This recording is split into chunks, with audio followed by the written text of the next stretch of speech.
안녕하세요. 존버와 존 버나드입니다. 자, 오늘 밤 운명의 날 모든 것이 결정된다라는 주제로 한번 얘기를 해보도록 하겠습니다. 자, 요즘 미국 주식이 좀 심상치 않아요. 요즘 많이 올랐다는 얘기도 나오고 있고요. 그래서 지금 보면은 어제 다우산업이 0.61% 올랐고요. 나스닥 종합은 0.03% 올랐고 S&P 500은 0.38% 올랐습니다. 전체적으로 지금 보면은 시장 장세가 그렇게 급등하지도 않고 급락하지도 않는 지금 추세인데, 지금 뭐 맵을 보셔도 뭐 구글이랑 테슬라는 좀 하락을 했네요. 구글이 2.35% 하락했고요. 테슬라가 3.10% 하락했고, 엔비디아는 1.67% 올랐습니다. 그래서 엔비디아가 다시 올라오니까 다시 뭐 잘 가는 거 아니야 이렇게 얘기가 나오고 있지만, 그간 저는 제가 봤을 때는 지금 주식이 많이 올랐다고 보고 있고요. 그래서 우리가 투자하고 있는 뭐 나스닥 100이나 세배 레버리지 TQQQ나 그다음에 S&P 500, 필라델피아 반도체, 필반나 세배 레버리지 속슬 다 보면은 SOXL도 전체적으로 지금 급등 급락을 하지 않고 시장을 보고 있다. 그래서 TQQQ랑 속슬의 제가 치명적인 단점에 대해서도 오늘 얘기를 한번 해드리도록 할게요. 그래서 그것도 한번 해드리고요. 그다음에 요즘 보면 워렌 버핏이 역대급 현금을 계속 들고 있다고 이렇게 얘기가 나오고 있죠. 그래서 이거를 여러분들이 간과하시면 안 되는데, 버핏이 지금 애플의 주식을 절반 이상 팔고 현금을 모으고 있다. 이거를 여러분들 간과하시면 안 돼요. 애플 이 사람이 뭐 그냥 뭐 그냥 뭐 듣보 투자자도 아니고 가장 유명한 투자자잖아요. 근데 그분이 현금을 가장 많이 들고 있다. 그래서 요즘 보니까 애플을 팔고 뭐 울타 뷰티랑 헤이코 뭐 이런 거를 매수를 했다고 합니다. 그리고 석유회사 옥시덴털 여기랑 지금 보험회사 처부도 지금 지분을 늘렸다. 이런 거 보면서 뭔가 좀 현금을 늘리면서 좀 안정적인 주식에 이렇게 베팅을 하는 것 같다. 지금 이렇게 볼 수가 있거든요. 그래서 왜 지금 버핏은 왜 지금 주식의 비중을 많이 줄이고 애플 보유 지분도 지금 500억 달러에서 약 68조 원에서 지금 뭐 이렇게 줄인 이유가, 68조 원 정도 줄인 이유가 왜 그럴까? 이걸 한번 보셔야 됩니다. 그리고 지금 2분기에는 스노우플레이크와 비롯해 쉐보론, 캐피탈원, T모바일, 파라마운트 글로벌 등 지분을 전량 매도하거나 비중을 줄였다. 이렇게 비중을 줄이고 현금을 늘려가는 버핏이다. 제가 봤을 때는 버핏은 뭔가 이런 시장 변화에 맞서서 이렇게 좀 준비를 하는 것 같다. 이렇게 볼 수가 있는데, 오늘 밤 왜 중요하냐면, 오늘 밤 9시 30분에 신규 실업수당 청구건수가 지금 나옵니다. 그래서 23만 6천 건에서 과연 예측치보다 얼마나 높게 나올까? 이게 지금 관건이 되고 있는데, 이게 어떻게 나오냐에 따라서 지금 뭐 결정되겠죠. 증시가 어떻게 결정되는지 이렇게 나올 것이다. 그리고 소매 판매도 나오는데 이게 어떻게 잘 나오는지 이게 관건이다. 그래서 예전에는 신규 실업수당 청구수를 그렇게 중점적으로 안 봤는데, 요즘은 지금 샴의 법칙, 샴누리라고 해서 이런 것도 나오고 있고, 그 다음에 실업자 수가 서서히 증가하는 지금 모습을 보이고 있으니까 경기 침체 우려가 커지면서 이 샵누레에 대해서 이런 것도 중점적으로 보고 있고, 그 다음에 신규 실업자 이거에 대해서도 중점적으로 보고 있다. 그러니까 이게 지금 경기 침체 시그널인가 이거를 계속 지금 보고 있습니다. 이전까지 지금 뭐라고 해야죠? 지금 물가지수나 이런 거는 지금 보시면은 물가는 잡혔다 뭐 이렇게 하면서 금리 인하까지 5주 변동성이 관건이다 뭐 이렇게 나오면서 물가는 꾸준히 지금 잡히는 모습을 보면서 이제 금리 인하를 할 수 있겠구나 이렇게 하고 있지만, 끈적끈적한 주거비가 지금 문제다 이렇게 이런 얘기도 나오고 있고요. 그 다음에 지금 보면은 좀 문제인 게 시스코 시스템즈 있잖아요. 여기에서도 인력을 7%나 감축을 했다고 합니다. 그리고 테슬라도 그렇고 주요 여러 가지 지금 회사들, 인텔도 그렇고 지금 힘든 지금 상황이 많아요. 인텔도 그렇고 지금 인텔이 또 ARM 주식을 좀 팔았잖아요. 지분을 팔면서 이 위기에 대응하려고 하고 있잖아요. 그래서 인텔도 그렇고 좀 지금 미국 경제가 뭐 인플레는 잡혔다고 하지만 뭐 2%대로 진입했다고 하지만 뭔가 지금 시장 경제가 좋지 않고 있는 거 아닌가 이렇게 보고 있습니다. 그래서 지금 뭐 지표상으로는 좋다 하고 있지만 내부적으로 들어가면은 그게 과연 좋은지 이런 의심이 많이 들고 있다 이렇게 볼 수 있습니다. 그래서 주요 투자자들 이런 견해를 봤는데, 이분이 매번 뭐 폭락을 외치잖아요. 역사상 최악의 붕괴에 대비하라. 로버트 기요사키죠. 이 사람 부자 아빠, 가난한 아빠 저자잖아요. 이 사람이 이런 얘기를 했다고 합니다. 14일 현지 시간으로 역사상 최악의 시장 붕괴가 임박했다. 이번에는 연착륙과 경착륙 모두 어려울 것이라고 강조를 했다. 그래서 뭐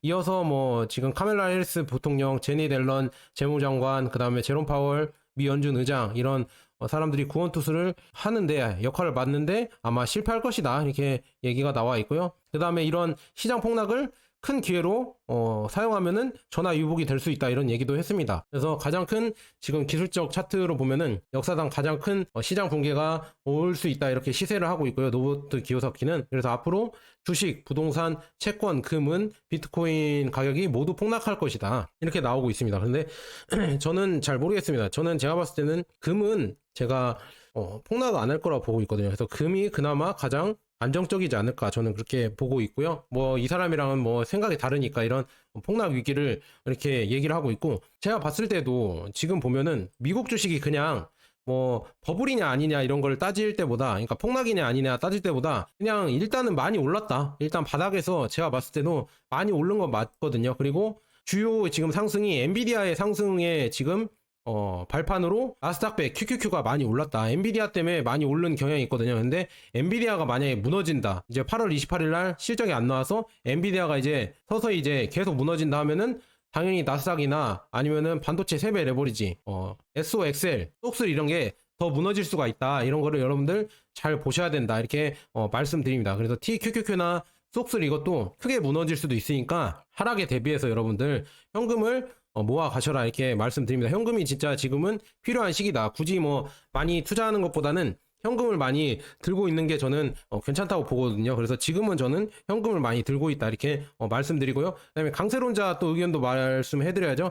자, 강세론자 아데니는 인플레가 종료가 됐고 연말에 2%에 도달한다. 그러니까 금리 인하가 되고 시장은 좋아질 것이다 이런 얘기를 했습니다. 그런데 지금 보면 이 인플레가 줄어든 이유도 뭐 여러 가지 이유가 있겠지만 경기 침체 때문에 디플레 영향 때문에 줄어드는 경향도 있거든요. 왜냐? 소비를 덜 하게 되니까 그런 것 때문에 지금 디플레가 걸리면 더 떨어질 수 있는데 이거는 뭐 지켜봐야 되겠죠. 그래서 이런 강세론자의 이런 의견도 있다. 그런데 지금 보면 아까 말씀드린 대로 지금 근원 소비자 물가 지수는 3.2%고요. 주거비는 여전히 끈적하다. 잘 내려가고 있지 않다. 그러니까 이게 과연 쭉 내려갈 것인가, 이게 좀 의문이다 이렇게 나오는 기사도 있습니다. 그래서 이런 거 여러분들 잘 보시고요. 그래서 저는 여러분들 어떻게 생각하냐 이렇게 물어보시면은 이게 세배 레버리지는 여러분들 이 변동성에 여러분들이 힘들 수가 있습니다. 왜 그러냐 이렇게 말씀드리면 차트를 보면은요, 그냥 주봉으로 볼게요. 이렇게 세배 레버리지 TQQQ 있잖아요. 예전에 고점이었던 2022년, 21년이죠. 21년 11월 달 고점 91달러를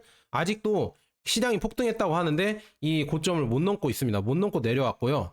그 다음에 SOXL 속슬도 이 22년 고점 74달러를 아직 못 넘었습니다. 못 넘고 다시 또 내려왔다. 그래서 지금 제가 매번 보고 있는 고점 대비 하락률을 보면은요, TQQQ가 마이너스 30%고요. SOXL이 마이너스 52%입니다. 그래서 이거를 돌파 못했다. 근데 1배, 그냥 한 배짜리는 다 돌파를 했거든요. 필라델피아 반도체나 S&P 500이나 나스닥 100은 돌파를 했는데 이 좋은 장에도 세배 레버리지는 돌파를 못했다. 그래서 제가 여러분들에게 해드리고 싶은 말은 뭐냐, 이게 만약에 여러분들이 몰빵하셨으면은 만약에 이 고점에서 폭락을 한다고 하면은 결국 이게 회복이 안 된다. 그러니까 제가 분할 매수를 매번 강조 드리는 겁니다. 이게 내려왔다가 올라가려고 하는데 회복이 안 돼요. 이게 이 역대급으로 급등장이었는데도 작년에 21년에 이 고점을 회복을 못 하고 있어요. 그래서 이런 걸 여러분들 잘 보시고요.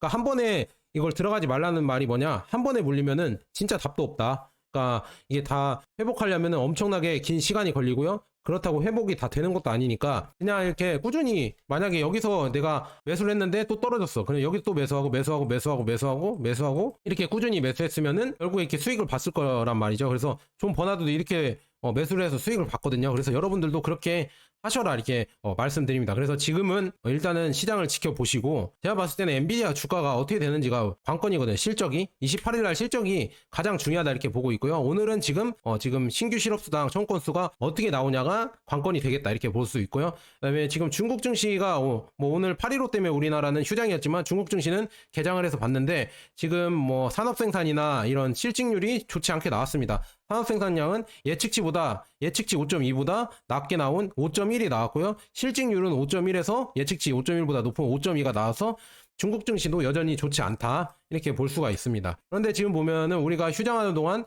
차이나 전기차 이런 관련해서 이 주가는 올랐네요. 그래서 이런 관련 주식들은 많이는 아니고 소폭 상승했다. 그런데 뭐 우리나라가 휴장이라서 이런 거를 보지 못했다 이렇게 말씀드리고요. 그래서 지금 뭐 제가 오늘은 바빠서 자세하게 이 영상을 못 해드렸고, 마지막에 저는 이걸 얘기하고 싶습니다. 지금 미국을 여러분들이 엄청나게 많이 믿고 있잖아요. 그래서 미국 말고는 다른 데는 투자하면 안 된다 이렇게 얘기가 하고 있지만, 이게 어떻게 보면 세계 국제 정세가 크게 변하고 있는데, 그리고 지금 제가 이 얘기를 하는 이유가 뭐냐면, 이 브릭스 그룹이 성장하고 있다. 이 브릭스라고 하면은 러시아, 중국을 필두로 한 인도, 뭐 여기 그다음 브라질, 남아공, 그다음에 글로벌 사우스가 들어가는 이런 그룹들인데, 이 그룹들이 성장을 하고 있고, 그다음에 미국이 주도를 하는 패권 질서가 과연 영원할까? 이것도 여러분들이 한 번씩 보셔야 된다. 지금 돌아가는 거 보면은 러우 전쟁 보면은 지금 러시아가 이기고 있잖아요. 서서히 뭐 쿠르스크 뭐 그런 얘기를 하고 있는데, 그거는 그냥 게릴라에 지나지 않고요. 결국 큰 흐름, 대세는 막을 수가 없다. 그래서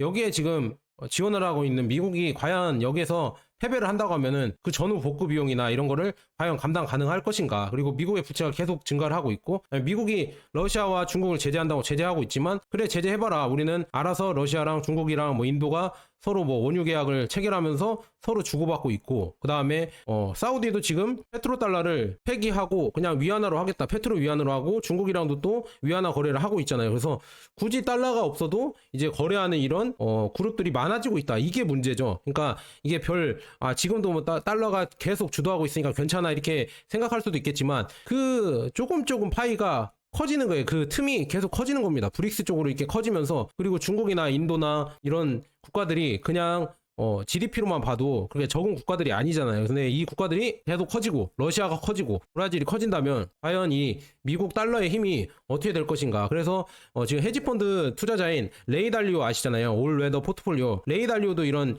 예측을 했잖아요. 이 패권 질서가 영원하지 않을 수도 있다. 그러니까 이런 거를 대비를 해야 된다, 이런 얘기가 나오고 있고요. 그다음에 이 패권을 유지해주는 미국의 달러의 힘과 미국의 무역의 힘을 유지해주는 이 해군력이 점점 이제 해군 생산력에서 중국이 계속 따라왔다. 그래서 해군 건조 능력을 보면은 이 차이가 어마어마합니다. 그래서 지금 미국이 지금 제조업들을 다 외주로 다 돌리면서 결국에 천조국인 미국이 군함을 못 만들고 있다. 국방비 천조국인데도 군함을 못 만드는 지금 미국의 실정이 있다. 그래서 지금 미국이 만든 군함들도 어마어마한 규모가 있지만 그걸 유지하는 비용이 너무 크고, 그 다음에 신규로 생산을 못하고 있어서 결국에 계속 그게 노후화되고 있다. 하지만 지금 러시아나 아니면 중국은 이렇게 신규 군함도 계속 추가를 하고 있고, 이 군함의 생산력도 만약에 혹시나 이 생산력이 계속 커지면서 혹시나 둘이 전쟁을 일으킨다고 하면은 이 나중에 지속력에서 차이가 날 수밖에 없다. 그래서 이게 참 걱정이다, 저는 이렇게 말씀드리면. 그래서 과연 미국의 패권이 영원할까? 이것도 여러분들이 잘 생각해 보시고, 그럼 어떻게 해야 되냐? 그러니까 금이나 이런 거에 여러분들도 한번 관심을 가져보셔라. 금도 괜찮은 수단이다, 이렇게 볼 수가 있고요. 그다음에 이것도 제가 짧게 영상을 올려드렸어야 되는데, 러시아 본토에서 교전이 지속되고 있고, 지금 벨고로드주 지금 쿠르스크라고 해서 이쪽에서 지금 들어와서 게릴라 이렇게 우크라이나가 작전을 하고 있는데, 대세에는 그렇게 크게 지정이 되지 않다. 뭐 언론에서는 뭐 지금 우리나라 언론도 그렇고 학자라는 사람들도 제대로 된 이런 국제 정세를 보지 못하고, 뭐 우크라이나가 또 여기에서 이제 뭐 더 성공한다, 더 여기서 이제 막 러시아의 큰 코를 다치겠다 막 이런 내용을 하는데 참 좀 웃기잖아요. 여기 게릴라로 하는 거고 진짜 여기에서는 밀리고 있는데, 실제 전투에서는 밀리고 있는데, 이거 잠깐 이쪽 뒤쪽을 노렸다고 해서 그게 과연 대세에 영향을 줄까? 오히려 차라리 여기에 지금 본토 공격한 빌미로 나중에 휴전 협상에서 더 불리한 이런 입장에 평화협정에서 더 불리한 입장에 우크라이나가 처하지 않을까? 저는 그게 걱정이 된다. 그래서 여기에 지금 뭐 젤렌스키도 지금